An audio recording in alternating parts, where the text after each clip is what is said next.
Hola, ¿qué tal? Esto es Historia en Voz, una cápsula para entender cómo hechos económicos globales cambian las vidas locales. Hoy, la crisis de 1929 y las políticas económicas de Lázaro Cárdenas, antecedentes, decisiones y consecuencias. Bueno, como ya sabemos, la Gran Depresión de 1929 no fue solo un colapso de la bolsa en Wall Street, fue un terremoto económico global. En México, que a principios del siglo XX dependía fuertemente de exportaciones y de capital extranjero, sintió este temblor. ¿Cómo respondió el país? ¿Qué papel jugaron las políticas de Lázaro Cárdenas en reconstrucción a la economía y la sociedad mexicana? Bueno, pues esta crisis combinó varios factores, como la sobreproducción industrial, crédito fácil que aumentó burbujas financieras, caída de la demanda internacional y medidas proteccionistas. Para los países exportadores como México, la caída de los precios internacionales y la retirada de capital extranjero significaron una contracción inmediata de ingresos. Productos como el petróleo, la plata y otros minerales vieron reducirse su precio y su demanda.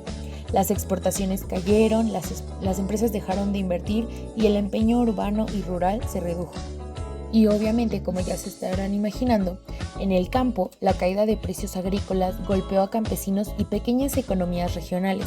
En las ciudades, el desempleo creció y el Estado vio disminuir sus ingresos fiscales. Con todo esto nos podemos dar cuenta que la economía mexicana entró en un periodo de estancamiento y vulnerabilidad que puso en evidencia la dependencia de mercados externos y de capital foráneo. Antes de Cárdenas, el Estado mexicano ya empezaba a invertir más activamente en la economía, leyes laborales, reformas modernas de tierra y ciertas regulaciones. Pero la crisis mostró que se necesitaba un cambio más profundo, mayor control sobre recursos estratégicos, protección a la producción nacional y canales de financiamiento propio. El modelo de dependencia no podía sostener bienestar social ni autonomía política. Ahora veamos las políticas que impulsó Lázaro Cárdenas. Como sabemos, Cárdenas fue presidente entre 1934 y 1940. Impulsó un conjunto de políticas que buscaban recuperar soberanía económica y elevar el bienestar social.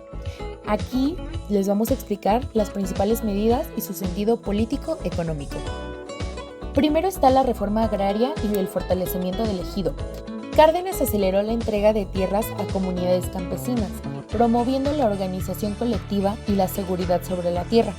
La meta no era solo agraria, sino que era crear una base social de apoyo y aumentar la producción rural desde abajo, reduciendo la dependencia del mercado exterior.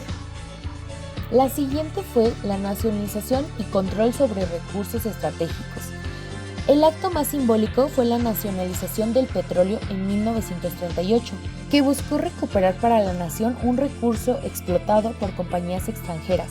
La medida tuvo un alto costo diplomático, pero fue concebida como garantía de soberanía y de ingresos públicos.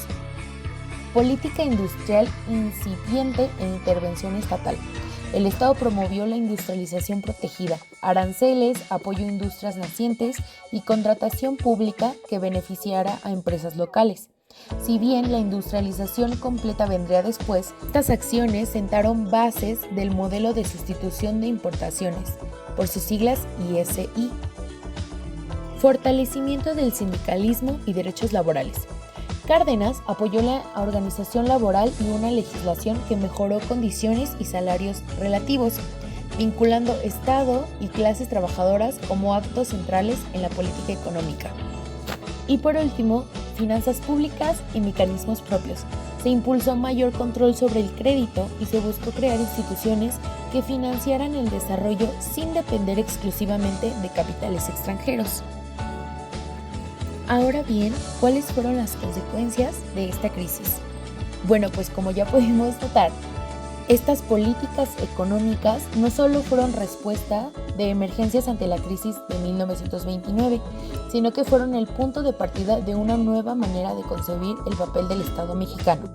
A corto plazo, las medidas cardenistas estabilizaron la economía mediante tres vías principales: la redistribución agraria, el fortalecimiento del consumo interno y la recuperación de la confianza popular en las instituciones.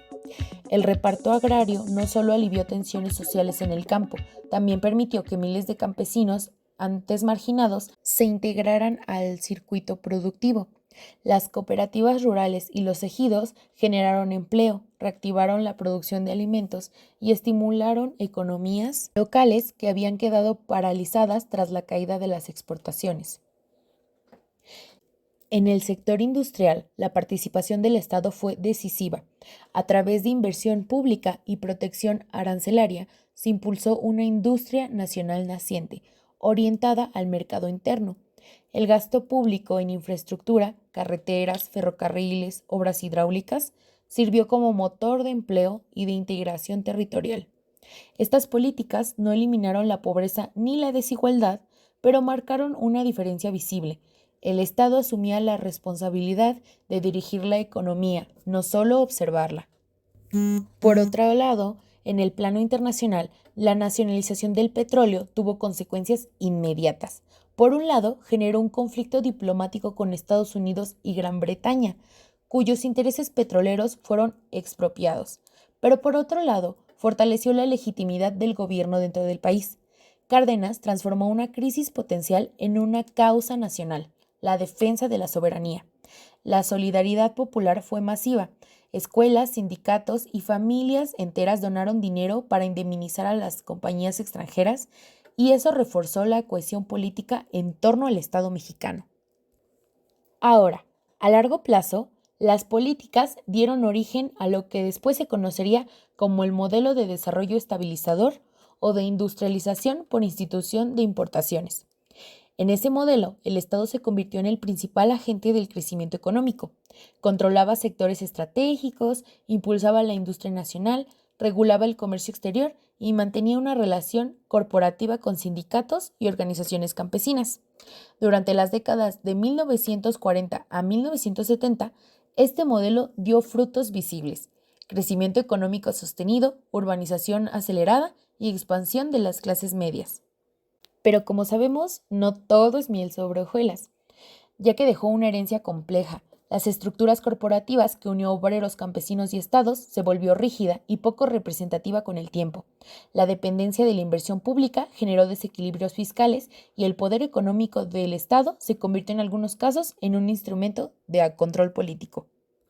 Hoy, casi un siglo después, muchas de las discusiones sobre el desarrollo, desigualdad o soberanía económica siguen girando en torno a la misma pregunta que Cárdenas enfrentó en los años 30. ¿Cómo equilibrar crecimiento y justicia? ¿Cómo mantener independencias frente a los grandes capitales sin aislarse del mundo? Responder estas preguntas requiere mirar atrás, porque entender cómo México resistió la crisis y cómo el cardenismo reconstruyó la economía es, en el fondo, entender las raíces mismas de nuestro modelo nacional de desarrollo. Pero bueno, esto fue Historia en Voz, un espacio para entender cómo las decisiones del pasado siguen marcando el rumbo de nuestro presente. Hasta la próxima.